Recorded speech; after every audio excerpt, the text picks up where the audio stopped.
Going back just a little bit, because I'm trying to square something in my head as I've been reading over everything. Like, this is a man that must just be a force of nature. And I think esteemed audience, if they don't already have a sense of this, will maybe get a sense of this as we talk and kind of go over just some basic facts about your situation. That I look at Uh-huh. it, wow, this is a man that he's got some kind of ability that you don't do anything halfway, and when you do something, it's amazing. So I want to kind of go back a little bit to the beginning. So say here's something that kind of blew my mind. You get a typewriter at what age of 11, and that's when you start doing a bit of writing. But then you get a T99 personal computer from your father, and you teach Yep. yourself to code in your program with 6 languages before college. That's right. So when I was about 11 years old, I was reading books, and I wasn't a real strong reader. I didn't learn to read real fast. I wasn't super good at reading, but I just loved the stories. I loved experiencing stories. So I'd sort of hack my way through whatever book I was reading. But I used to love like The Lord of the Rings and The Hobbit and The Once and Future King and The Book of Merlin and sort of those European fantasies, right? And one day I ran out of books to read, and my mom said, well, there's a typewriter in the closet, go play with that.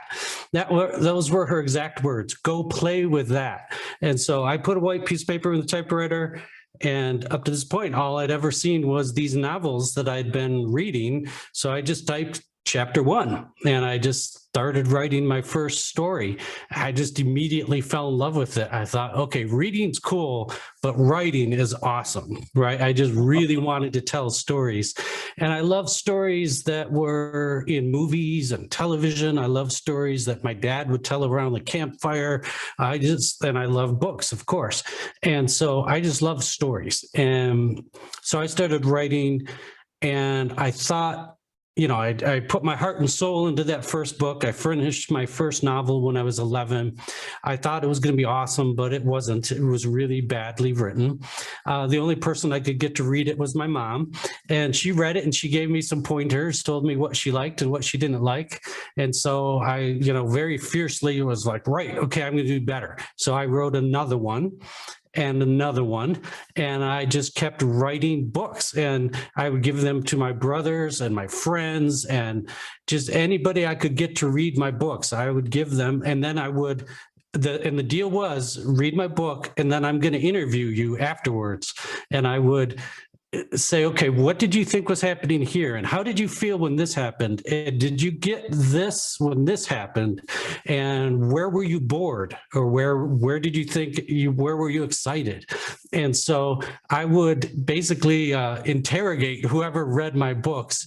And that's how I learned how to write, or taught myself how to write, was by trial and error and by listening to the reader's experience. They didn't tell me how to write a sentence or how to create a plot, but they told me what they were feeling and thinking at each step of the book.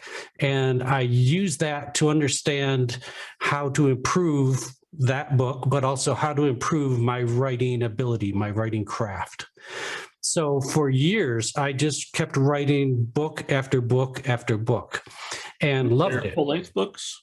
Yeah. I only wrote novels. I maybe have written 2 or 3 short stories in my whole life, but I've written many more novels than that. So I'm really a novelist much more than anything else.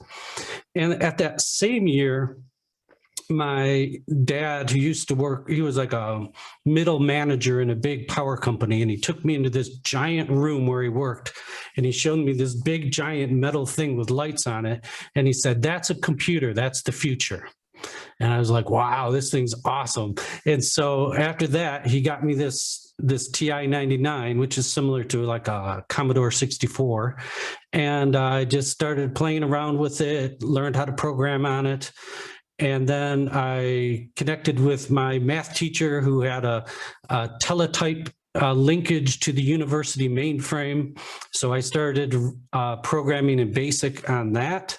And then all through junior high school and high school, any language I came near, I would learn it and master it and just fall in love with it. So Pascal and Lisp, which is a artificial intelligence language, and just kept learning and learning, just loved that area.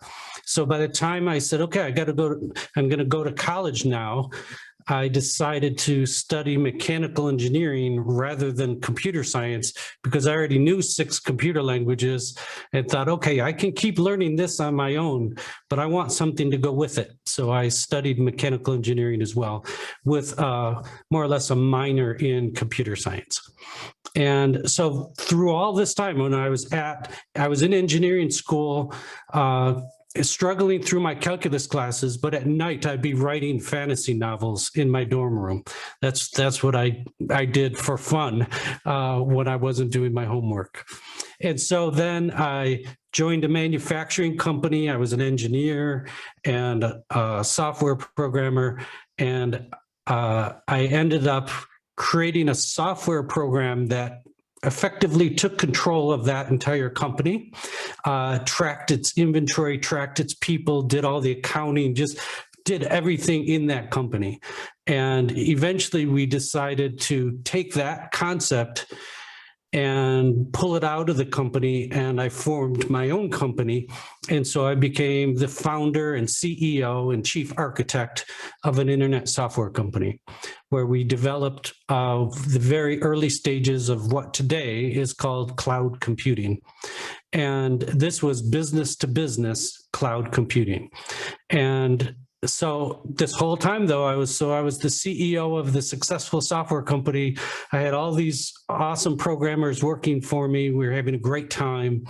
And I'd get home at night. I'd get home at 10 or 11 or midnight, and I would work on my book. I just loved working on my novels, no matter what else I was doing. So I've done many other things in my life, but the thing that I've always done is to write books.